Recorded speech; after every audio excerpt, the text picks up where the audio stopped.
Friends, 2 weeks ago, yeah, I know, we painted this A7V using the post-shading method. This airbrushing technique is quite magical because it allows you to add tons of special effects, making the model pretty interesting, although everything is still, technically just a base coat with no weathering effects. Well, tonight I'm back with a full weathering video, so we'll take this airbrushed model and get it to the finish line.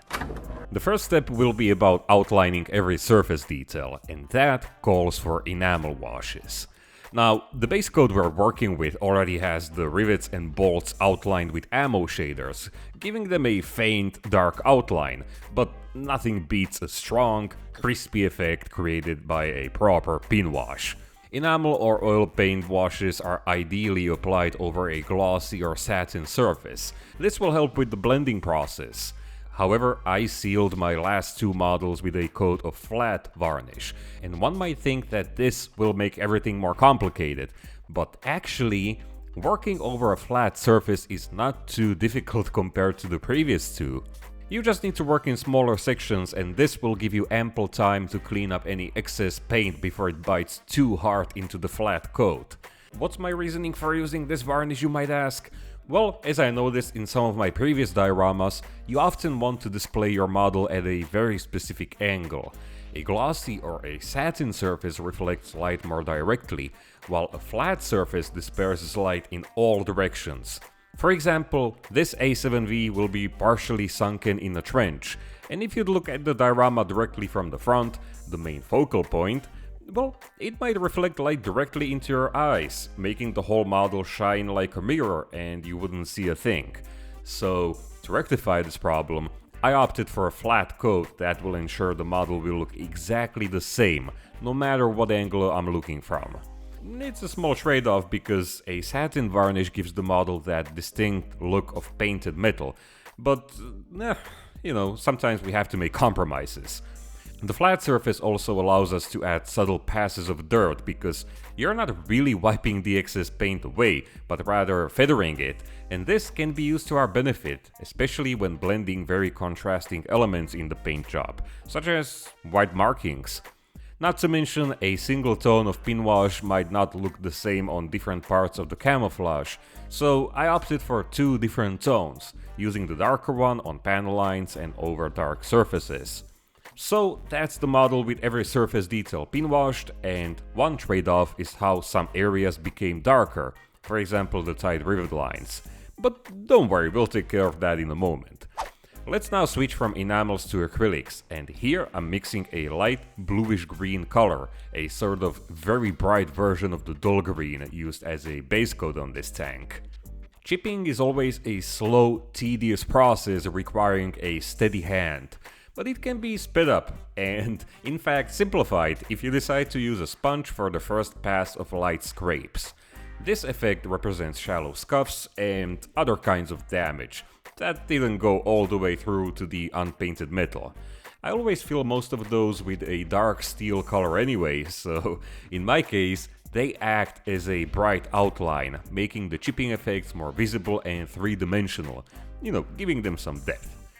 As I found over the years, it's quite alright if the sponge-on effect isn't too breathtaking, because it gets refined with several different techniques.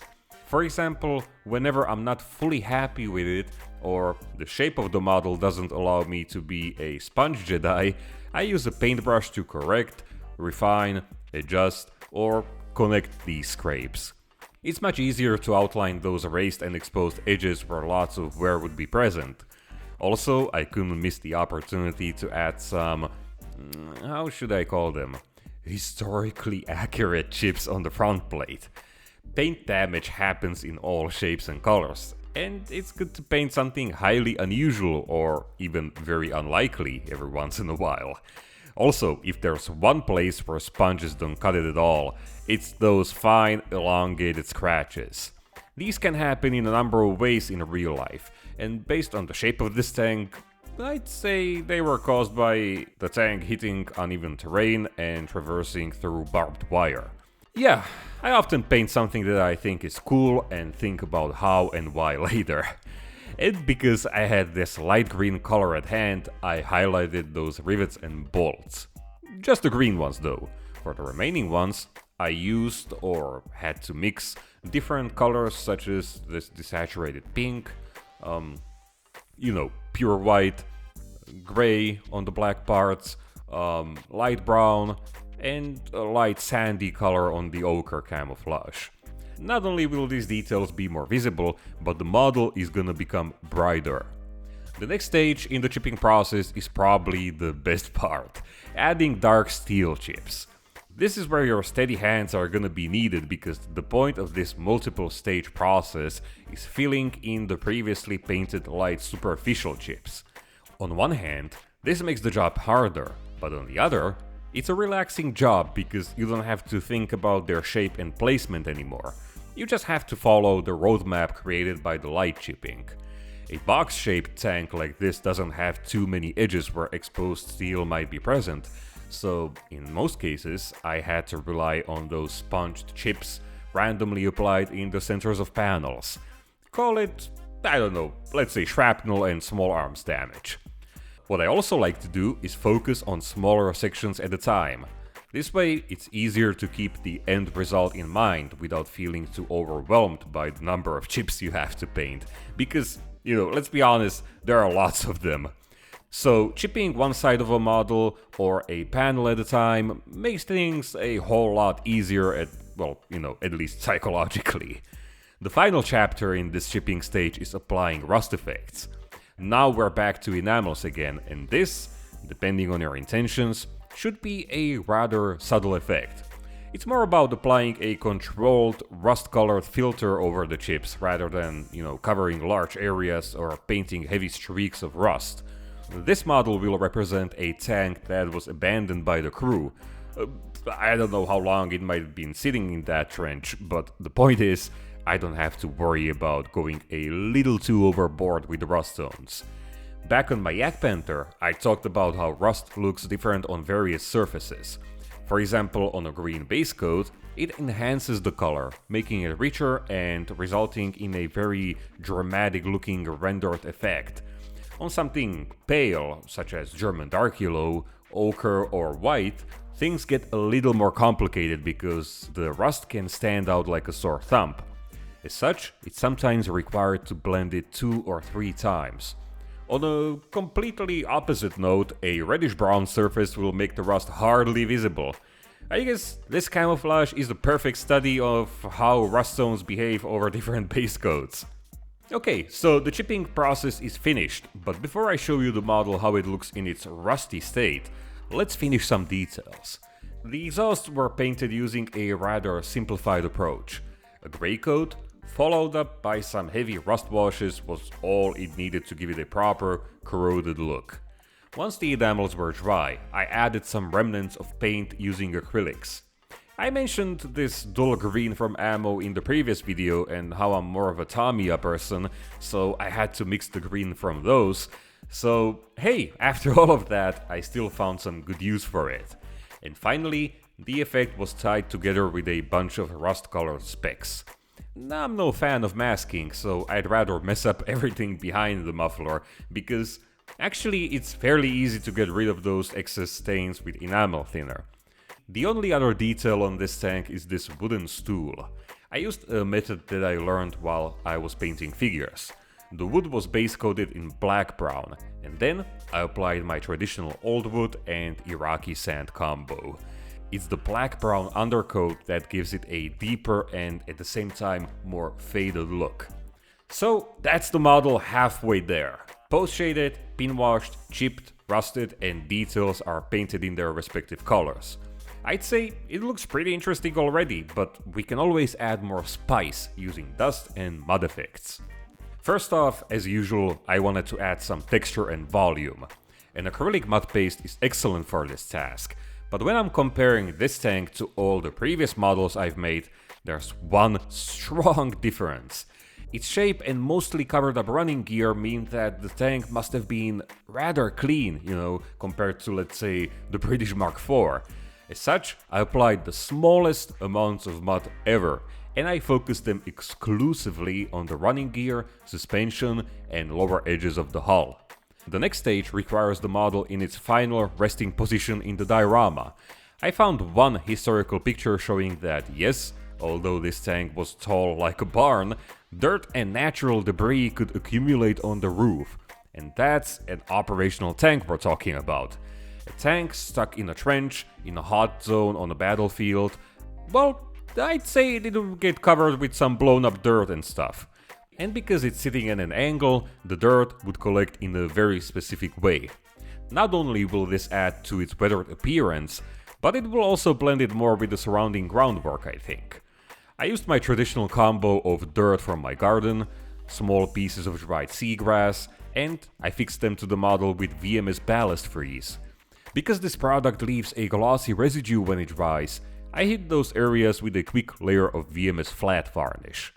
But let's not put the airbrush away too fast, because the next step is pre-dusting. This is again my trusted combo of Tamiya acrylics that I simply call pre-dusting mixture, I know, original, and the purpose of this step is to blend the stippled mud and loose debris with the tank. Well, not just that, it also prepares a foundation for all the earth effects that we're gonna apply with a paintbrush. I recommend using very diluted paint and building the effect up in multiple layers, because if there's one disadvantage here, it's that there's no turning back. If you overdo it, it's there to stay. On the other hand, if you like a subtle, smooth, airbrushed look, this could pretty much pass as a decent attempt at weathering. But we like to keep things gritty on this channel, and for nostalgia's sake, I'm gonna put that Wilder's Aqualine to good use. Why nostalgia, you ask? Well, because sadly, Wilder as a company is no longer in business, and any remaining Aqualine paints might be only found in stores, and, there won't be more of them. Although these effects can be achieved with enamels just as well, it felt good to use this acrylic paint once again after, I don't even remember. I think the last time I used it was on the Syrian T90. Well, what's for sure is that Aqualine makes wonderful rain marks if it's blended over a flat surface. And I kinda like that I can use this as the next step after pre-dusting and then hit the surface immediately with enamels. Again, this can be done all with enamel paints. I've been doing that, this way on a number of my models. But this time, I don't know, maybe it was caused by the large flat surfaces of this model, but acrylic dust combined with enamel speckling felt really, really good. In fact, I might use it on another model in the future because it has some benefits. For example, the enamel speckling can be blended independently, all without waiting for several hours for the previous layer to dry. The final two layers are a lot of fun, and they're more about rendering the earth tones, giving them more depth and visual interest. I'm not using this dark earth color to simulate wet mud directly, just giving it more tonal variety and also creating contrast between the different components of the tank. Both Aqualine and Ammo splashes are an excellent base for additional effects thanks to their very subtle gritty texture, making any kind of blending very easy. I also like to reapply the pin wash at this stage, always around deep panel lines where strong shadows would be cast on the real vehicle. Depending on what colors you use and where you place them, you can theoretically add some kind of post shading, so to say, over the earth effects, adding fake shadows around corners and such. Also, loose debris is another place where blending is super easy because the dirt acts as a roadmap for you, naturally soaking up the dark paint. The effect of torn up dirt can be enhanced with some heavier speckling. This also breaks up the rather smooth surface of this roof. If I used chipping fluid for the large air identification stripe, the surface would look busier, but because I went for the smoother route, I had to compensate with brush painted chips and speckling to add that visual texture, so to say. And of course, I focused most of the effects on the running gear. Here I could also add larger amounts of leaking grease around these wheel axles. And last but not least, because it's an abandoned tank, very bright, fresh rust effects on the wheels. These would normally be shiny if the tank was still moving around, but fresh, exposed metal corrodes very quickly. So there's that, and all we're missing now are the tracks. These were painted using the same methods. I sprayed them with German grey and flat brown in the previous episode and followed up with my pre-dusting mixture, just as I did on the tank. Then a quick and heavy wash with Aqualine, but here I remembered how long it takes for acrylics to dry if you flood the surface with tap water. Much longer than enamels, I can tell you that. And now it was all fun and games, speckling without any worries. Ammo heavy matte paints have a lot of volume, so I was able to add some dirt buildup with them.